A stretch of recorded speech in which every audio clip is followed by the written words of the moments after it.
Oi, gente. Voltamos com mais uma aula. Na aula passada, nós falávamos sobre as reformas religiosas, falamos sobre a reforma protestante e seu papel transformador na sociedade moderna. Falamos das perseguições religiosas, falamos da reação da Igreja Católica, que foi a Contra-Reforma, para tentar barrar essa reforma protestante. Então, para a aula de hoje, nós iremos comentar um pouco sobre o absolutismo na Europa. Vamos verificar como é que ocorreu essa transformação política dentro do Estado europeu. Primeiro de tudo, vale lembrar vocês que essas transformações dos estados modernos, ela foi possível principalmente no século XVI e no século XVIII. Nesses séculos, os estados modernos europeus eles vão adotar o absolutismo. O que é o absolutismo? O absolutismo é o conjunto de práticas políticas que vai ser marcado e que vai caracterizar os estados modernos, vai ser marcado pela concentração de poder nas mãos dos reis, onde esses reis vão controlar a justiça, as leis e a administração pública. Daí, a formação do Estado absolutista, ele vai ser aprofundado por um processo de desenvolvimento dos Estados nacionais. Com o desenvolvimento dos Estados modernos, vai ocorrer o quê? A consolidação desse absolutismo. Vale lembrar para vocês que os conflitos religiosos e a redefinição das fronteiras provocadas pela reforma protestante e pela contra-reforma, eles vão contribuir, eles vão ajudar com esse processo do absolutismo na Europa. Outros fatores vão ser responsáveis por isso. Dentre esses fatores, nós temos o conflito, a Guerra dos 30 Anos, de 1618 a 1648, que foi um conflito religioso e político que ele pegou as regiões centrais da Europa e vai ser totalmente devastada. O que vai acontecer nesse conflito?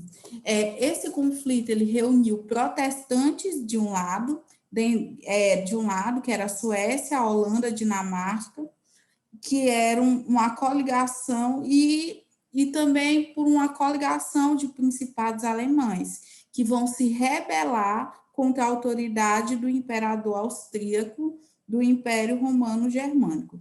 Dessa forma, os católicos eles vão se reunir em torno do imperador austríaco e do rei da Espanha, ambos da família de Habsburgo. A França, que era o maior estado católico da Europa, ela vai se aliar aos protestantes. Por quê? Porque eles pretendiam tomar os territórios dos Habsburgos e enfraquecer tanto a Espanha como o Império Sacro Romano Germânico. Então, o que vai acontecer? Vai acontecer que esse conflito, essa Guerra dos 30 anos, ela vai favorecer esse absolutismo europeu.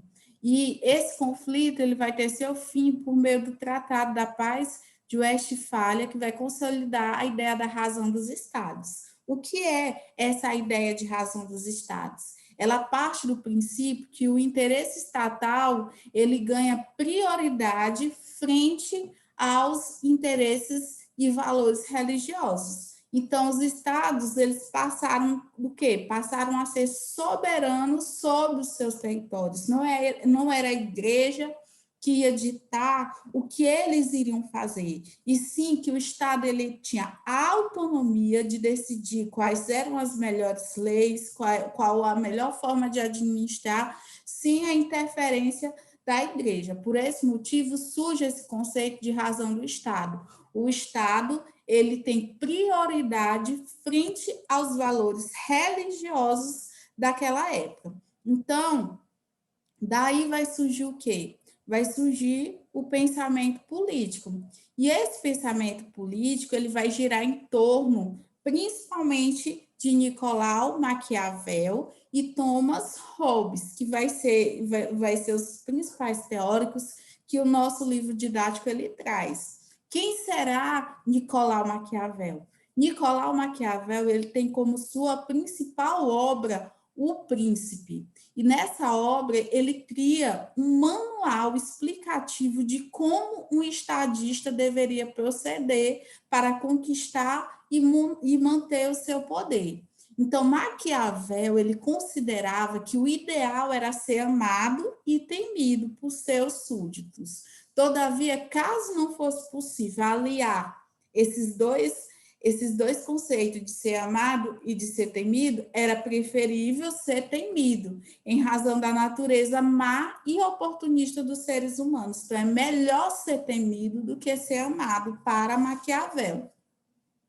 Isso por quê? Porque ele viveu num período em que os conflitos sociais, a constante mudança de poder acabava prejudicando o Estado.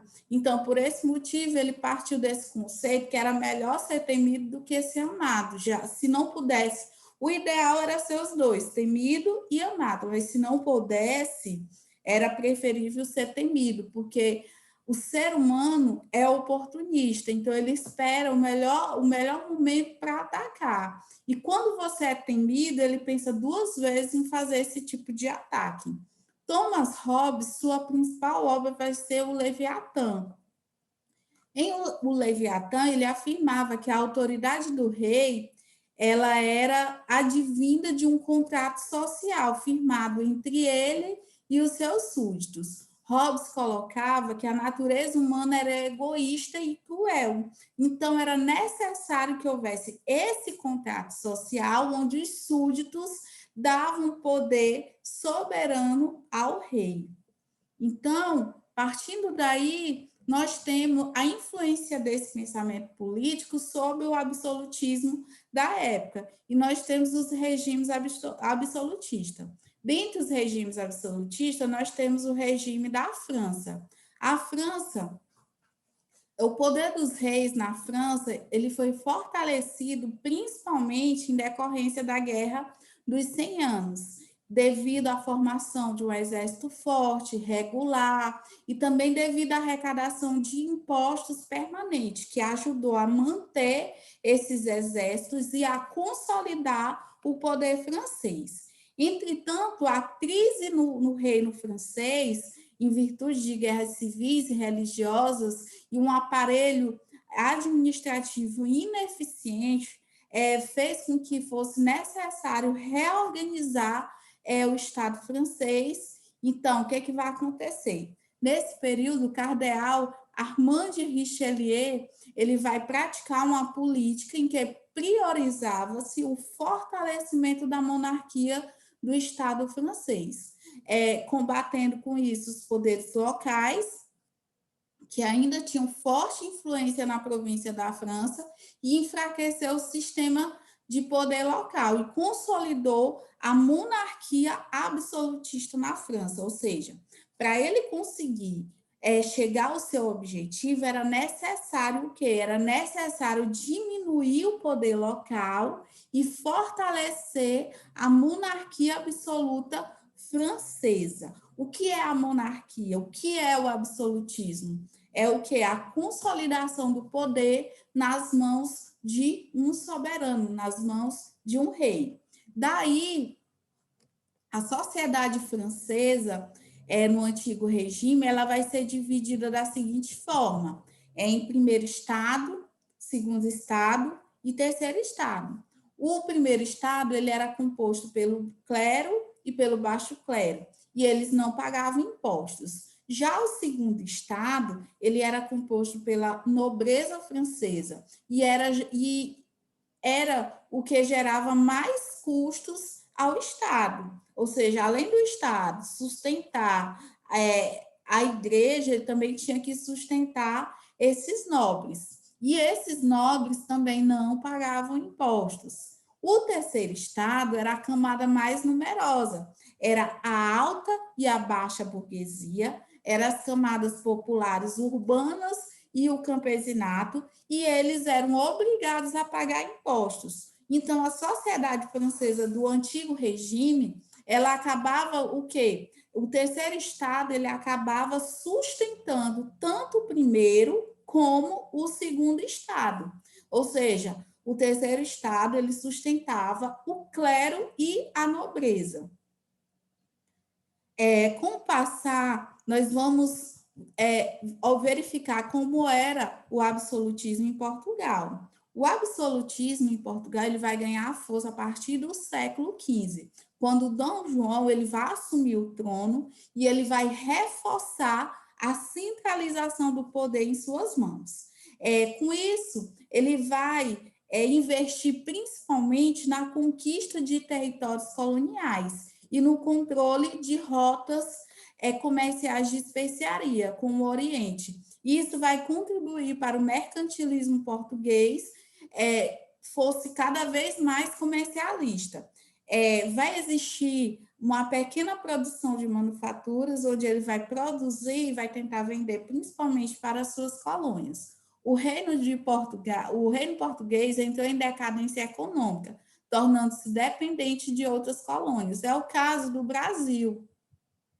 Ele era dependente do Brasil. Tanto é que quando ele foge de Napoleão Bonaparte, a corte portuguesa ela sai fugida, eles vêm para onde? Eles vêm para o território brasileiro, porque era uma das colônias mais ricas, capazes de recebê-lo e sustentar todas as suas regalias.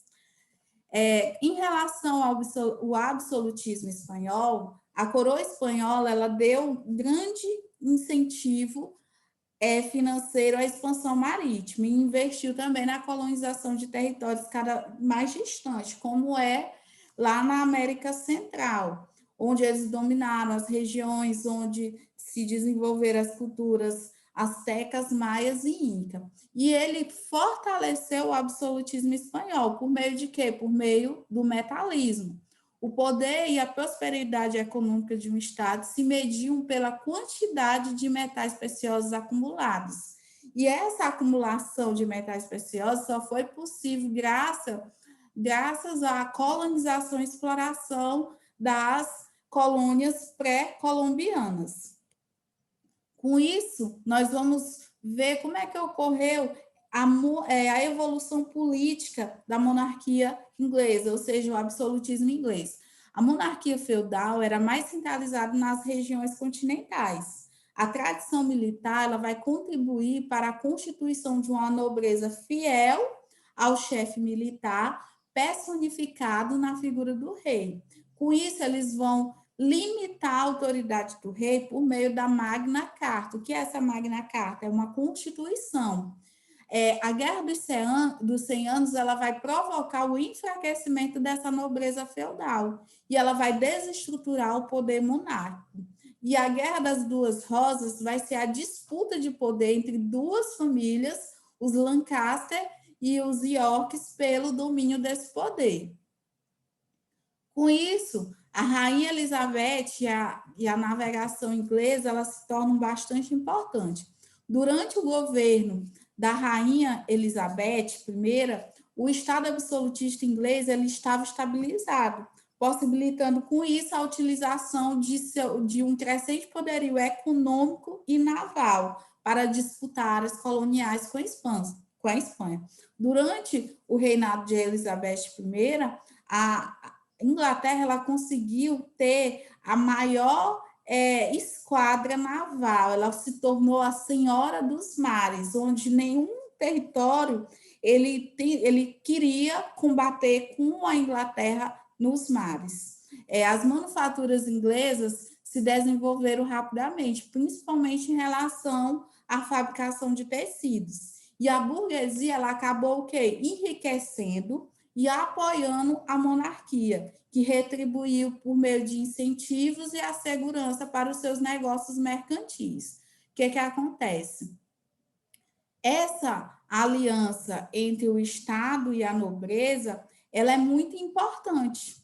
Essa aliança entre a monarquia e essa burguesia. Por quê? Porque o Estado centralizado, ele faz com que as relações comerciais elas sejam mais efetivas. O Estado centralizado na mão do poder, ele permite a unificação dos pesos e medidas, ele contribui para a segurança do comércio, que beneficia principalmente a burguesia. Então, o absolutismo na Europa, ele fez com que esses estados nacionais, eles concentrassem o poder na mão do rei.